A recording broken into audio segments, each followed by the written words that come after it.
어젯밤 현관문이 열리는 소리에 잠이 깼습니다. 밤 11시쯤이었습니다. 집에는 저 혼자였는데 누군가 들어오는 소리가 분명히 들렸습니다. 거실로 나가보니 10년 전 집을 나간 남편이 소파에 앉아 있었습니다.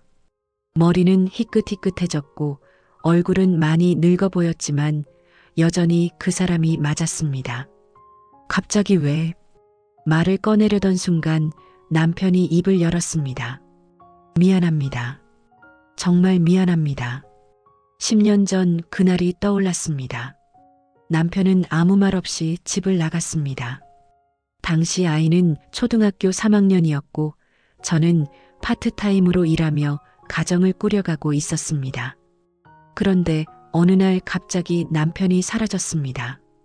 처음에는 회사에 무슨 일이 생겼나 싶어서 기다렸습니다.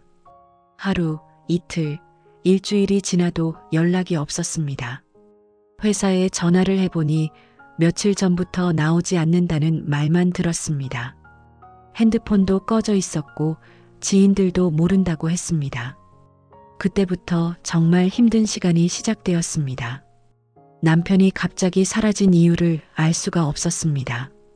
부부 사이에 큰 문제가 있었던 것도 아니었고 경제적으로도 특별히 어려운 상황은 아니었습니다.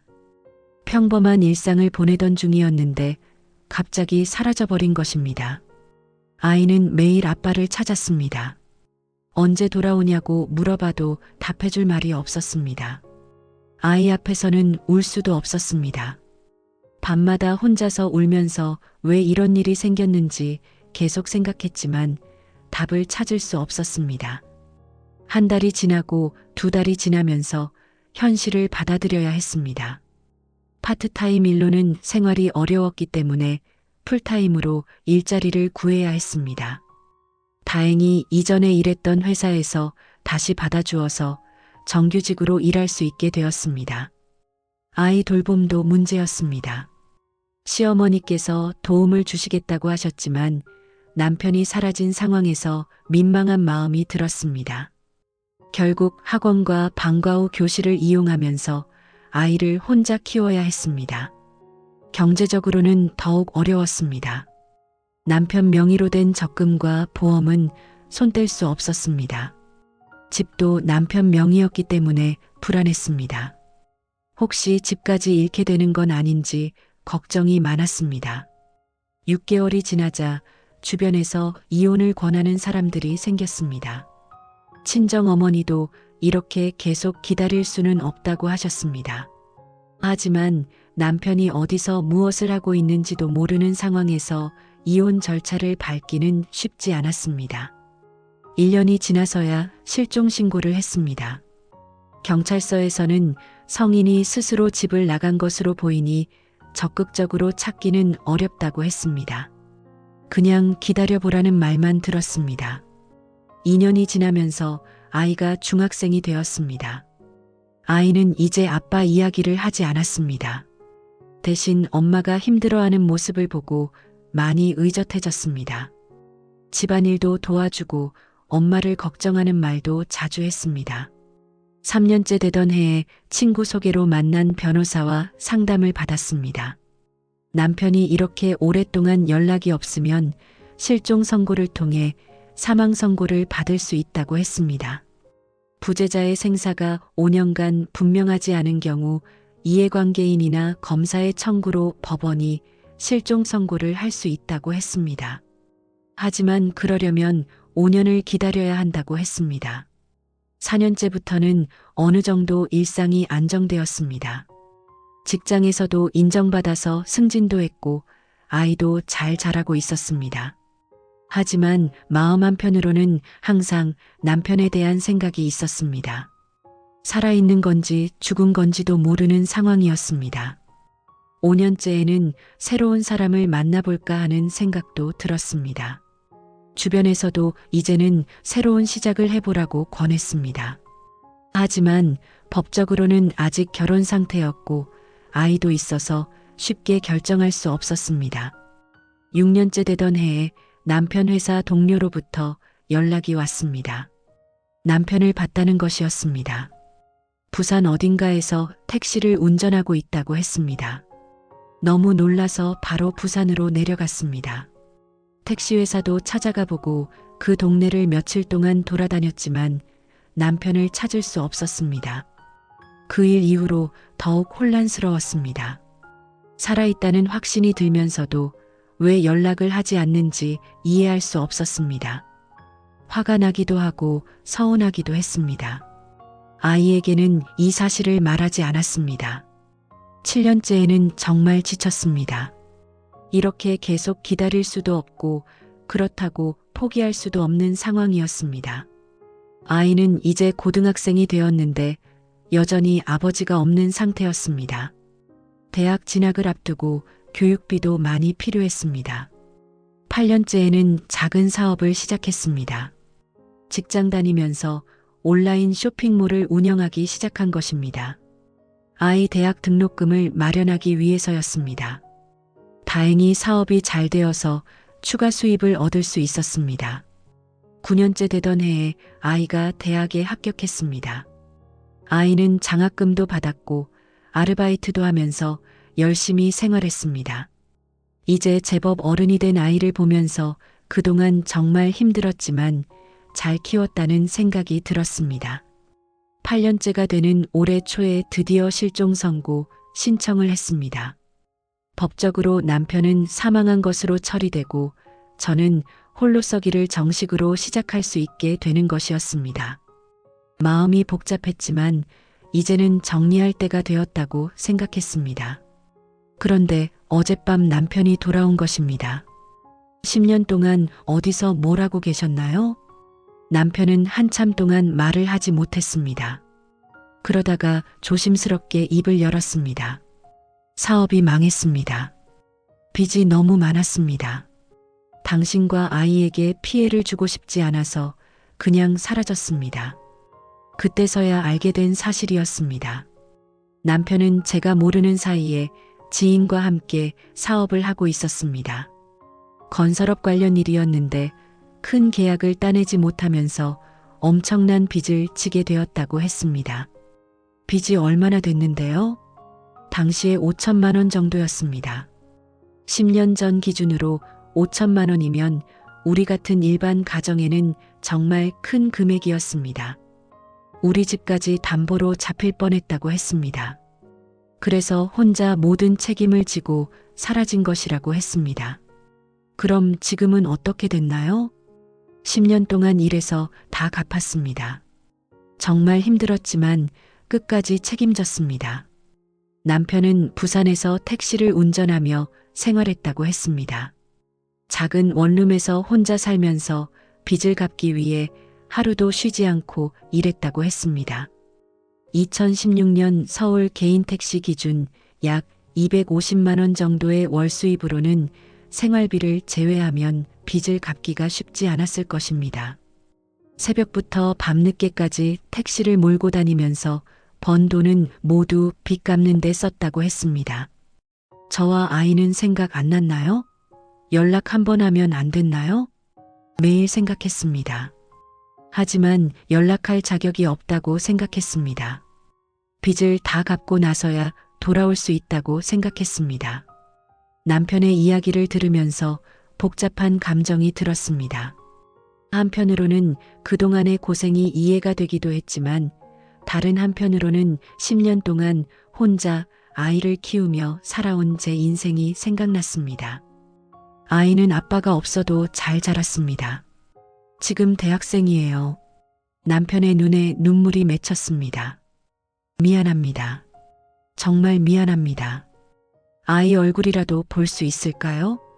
아이한테 말해봐야겠어요. 근데 아이가 받아들일지 모르겠어요. 10년이라는 시간은 정말 긴 시간이었습니다. 아이에게는 아버지가 없는 것이 당연한 일상이 되었습니다. 갑자기 아버지가 나타났다고 해서 예전처럼 가족이 될 수 있을지 확신이 서지 않았습니다. 저도 많이 변했어요. 혼자 살아가는 법을 배웠고 독립적인 사람이 되었어요. 실제로 10년 동안 저는 완전히 다른 사람이 되었습니다. 경제적으로 독립했고 모든 일을 혼자 결정하고 처리하는데 익숙해졌습니다. 이제 와서 다시 남편에게 의존하는 삶으로 돌아가고 싶지 않았습니다. 그동안 다른 사람은 만나지 않았나요? 솔직히 몇 번 기회는 있었습니다. 하지만 법적으로 결혼 상태이기도 했고 아이 때문에도 새로운 관계를 시작하기 어려웠습니다. 그래서 혼자 살아왔습니다. 남편은 그 말을 듣고 더욱 미안해했습니다. 당신 인생을 망쳐서 죄송합니다. 망친 건 아니에요. 다른 삶을 살게 된 거죠. 정말 그랬습니다. 처음에는 절망적이었지만 시간이 지나면서 혼자 사는 것에도 적응이 되었습니다. 오히려 자유롭고 독립적인 삶에 만족하게 되었습니다. 이제 어떻게 할 생각이세요? 남편은 다시 가족이 되고 싶다고 했습니다.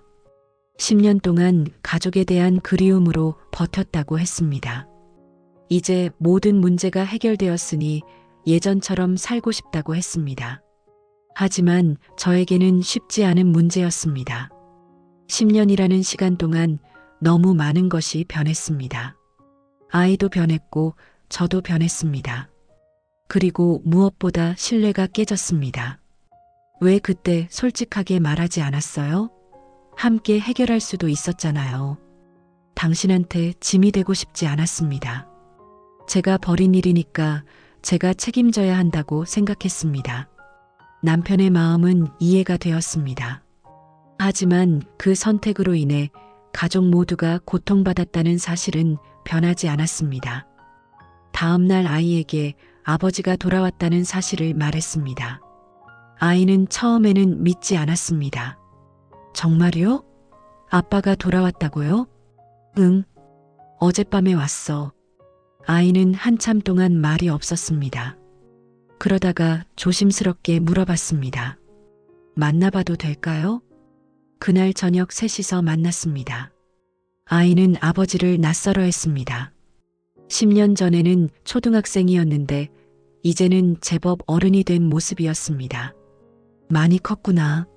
남편이 아이를 보며 눈물을 흘렸습니다. 아이도 울먹였습니다.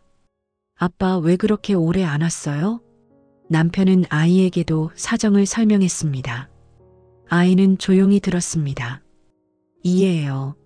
하지만 연락은 할 수 있었잖아요. 아이도 서운함을 표현했습니다. 아버지가 살아있다는 것도 모르고 지낸 10년이었으니까요. 그 후로 몇 번 더 만났습니다.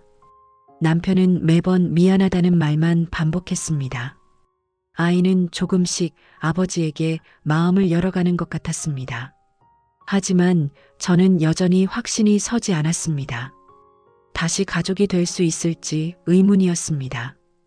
한 달이 지나고 남편이 다시 찾아왔습니다. 시간을 주세요. 다시 가족이 되고 싶습니다. 쉽지 않을 것 같아요. 알고 있습니다. 하지만 포기하고 싶지 않습니다. 남편은 부산에서 정리하고 올라와서 서울에서 새로 일자리를 구했습니다. 작은 원룸을 얻어서 혼자 살기 시작했습니다. 가끔 연락을 주고받으면서 천천히 관계를 회복해 보자고 했습니다.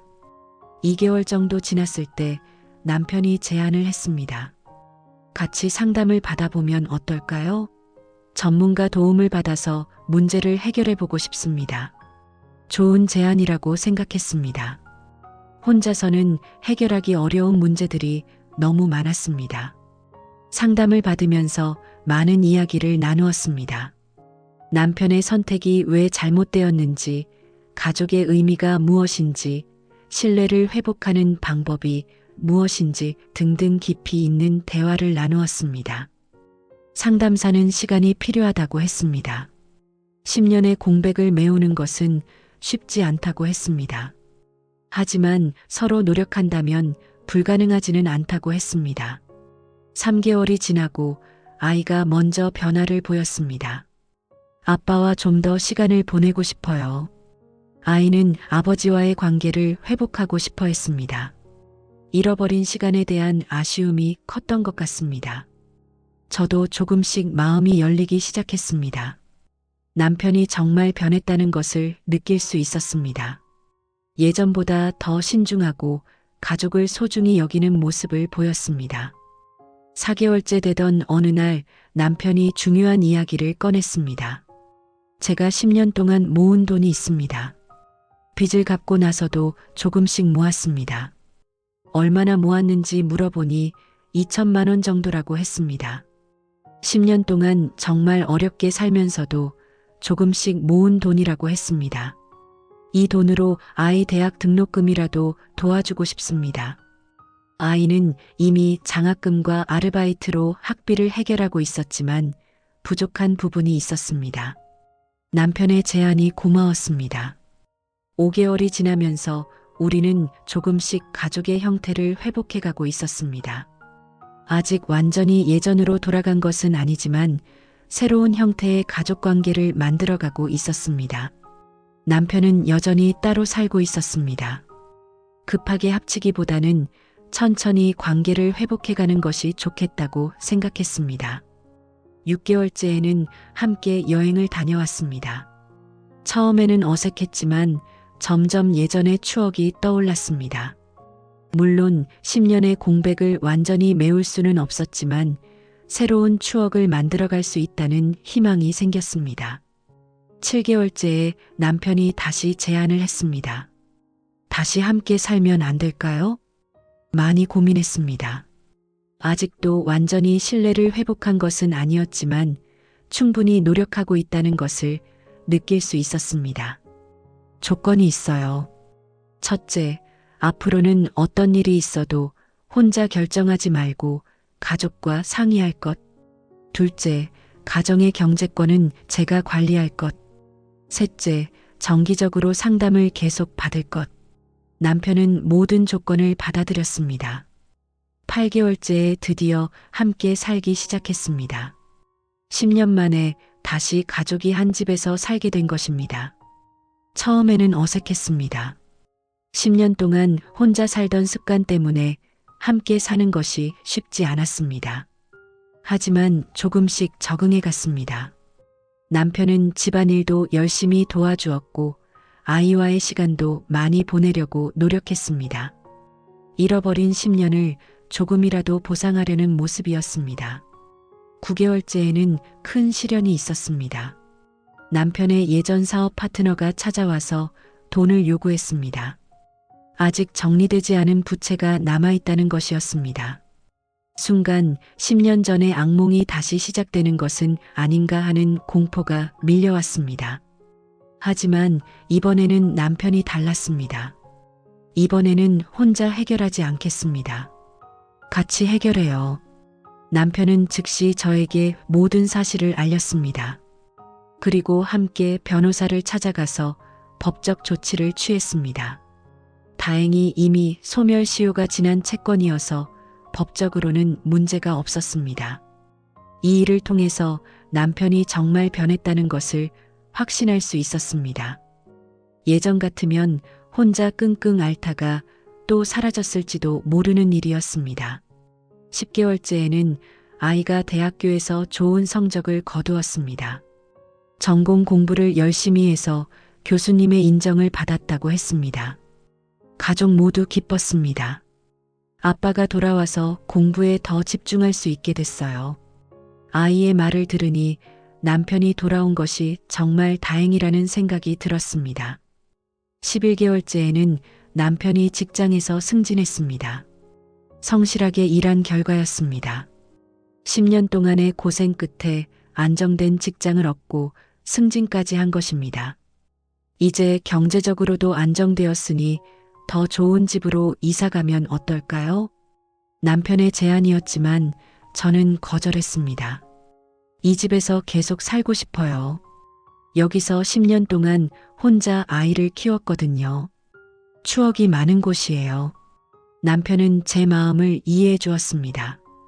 1년이 지나면서 우리 가족은 완전히 새로운 형태의 가족이 되었습니다. 예전과는 다르지만 나름대로 안정된 관계를 유지하고 있었습니다. 남편은 여전히 미안해했습니다. 10년의 공백을 완전히 메울 수는 없다는 것을 알고 있었습니다.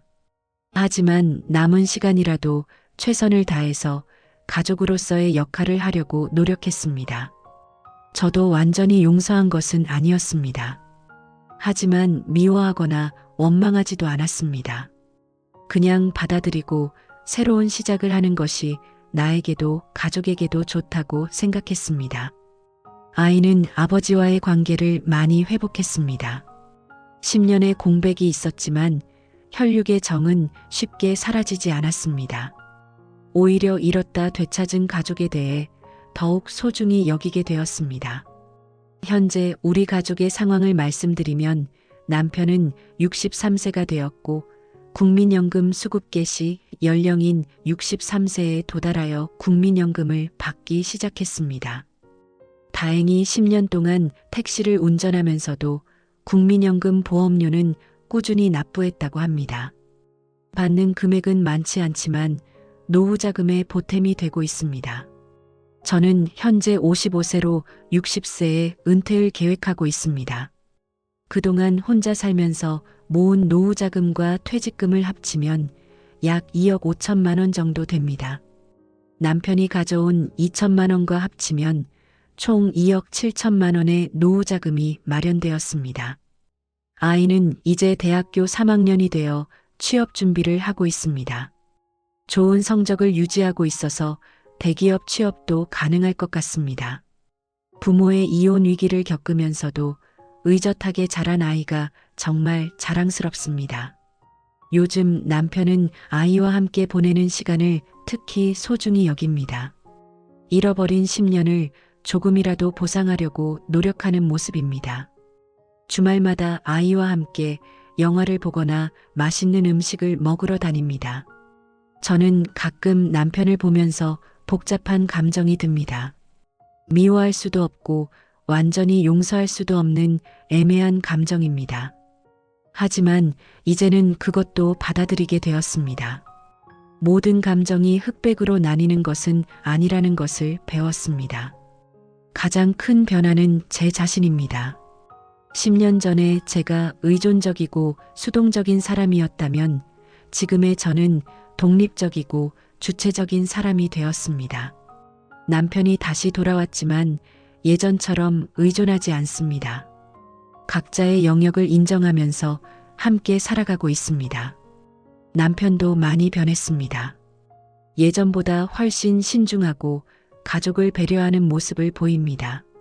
10년 동안의 고생이 사람을 성숙하게 만든 것 같습니다. 이제는 작은 일도 저와 상의하고 가족의 의견을 존중합니다.